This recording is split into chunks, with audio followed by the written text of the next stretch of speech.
My name is Uchora Udoji. I teach organizational behavior and HRM courses across Lagos Business School programs. I will be sharing 5 tips for middle-level managers who are preparing to transition to executive positions.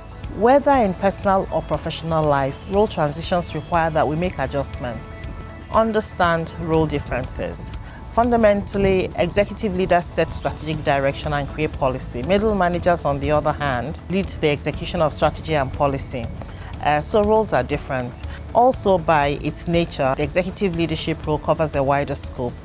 Therefore, it makes sense that the things you did that were considered great work when you were a middle manager may not necessarily be considered great work in an executive leadership role. In fact, some of the skills that facilitate high performance in the middle manager role can be a hindrance to high performance in the executive leadership role. Further differences in role definition exist across organizations. As an example, the executive leadership role in an SME will differ from that same role in a conglomerate, and the same role in a hospital will differ from the role in a fast-moving consumer goods company, for instance. So it is important to understand the executive leadership role from the perspective through which your organization defines it. Having said this, there are some similarities in executive leadership roles across organizations. At that level, organizations typically expect prospective migrants to make a shift from functional leadership to corporate leadership. So, for example, you will be expected to have considerable institutional knowledge. You'll be expected to think strategically, to understand the organization's business model, a function integration.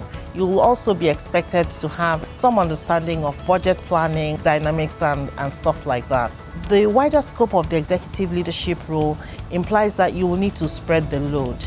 You will necessarily rely on individuals and teams for quality information with which you will make decisions.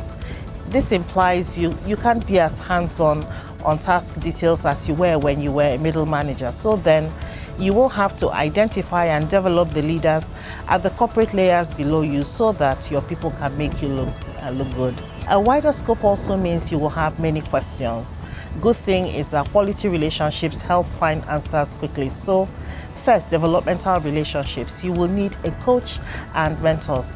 You will have to maintain relationships 360 degrees with reports, with peers, and especially with the more senior executives and key decision makers. You'll also need to build and maintain relationships with external stakeholders like top customers, like industry regulators, key vendors, and so forth.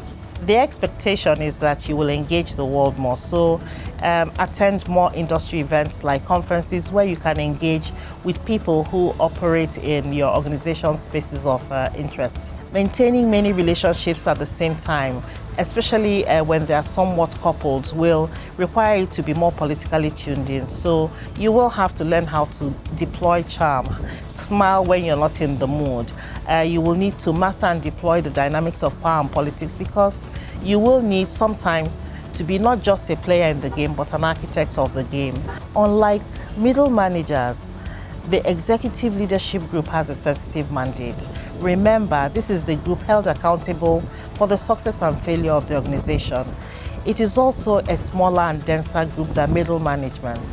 And members of the executive leadership group tend to share ties that are more expressive than instrumental. In fact, in some organizations, the executive leadership group is pretty much like a club. So when you join such a group, you will, in the process of negotiating your identity, step down on some of your beliefs and opinions. You will also have to adjust to some of the norms of the group. So it is important to seek clarity of purpose, and this is long before you assume the role. Clarity of purpose is important because the demands of career advancement will sometimes question our long-held beliefs and values in intense ways that can actually rattle us. If we have to rework our values and our beliefs, perhaps because they have been overtaken by events or because they have become outdated, that's fine. But managing multiple clashing identities of self can cause extensive discomfort and in some cases affect mental health. 2 questions will help you establish clarity of purpose. First question, what is my life purpose and how does it align with this role? Second question, why do they want me? To the first question, I would say understand yourself, especially your goals and values. Then understand what your organization and its executive leadership represents and how you fit into all of that.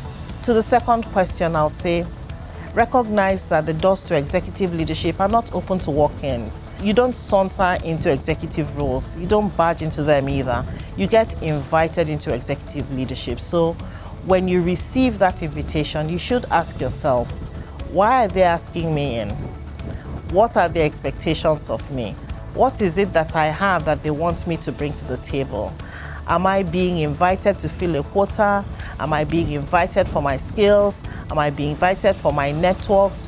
Or just to represent an interest? And so on and so forth. Clarity of purpose nourishes you for that role in the sense that it helps you work out your uniqueness as well as the extent of your belonging to the executive leadership group. What can I say? The challenges of our world are increasing and taking on dimensions which just 2 decades ago were inconceivable. No doubt the world needs sound leaders. So in Lagos Business School classrooms, we try to urge our participants to work hard in their daily tasks, but most importantly, to also find the time to prepare for executive leadership roles, just in case they get an invitation sometime. To move from being a middle manager to an executive leadership role would depend on a number of things. It will depend on you. How quickly are you willing to move? What sacrifices are you willing to make for your career? What means can you put into achieving what you want to achieve? But it also depends on the organization. If the organization doesn't have a vacancy in the role, they are not going to migrate you to anywhere. So the thing is, it works both ways. You can be a great employee, but there's nowhere to push you to. But you know, I would say make a plan of 6 to 7 years from middle management to executive leadership. And if it's not working, then just keep pushing it.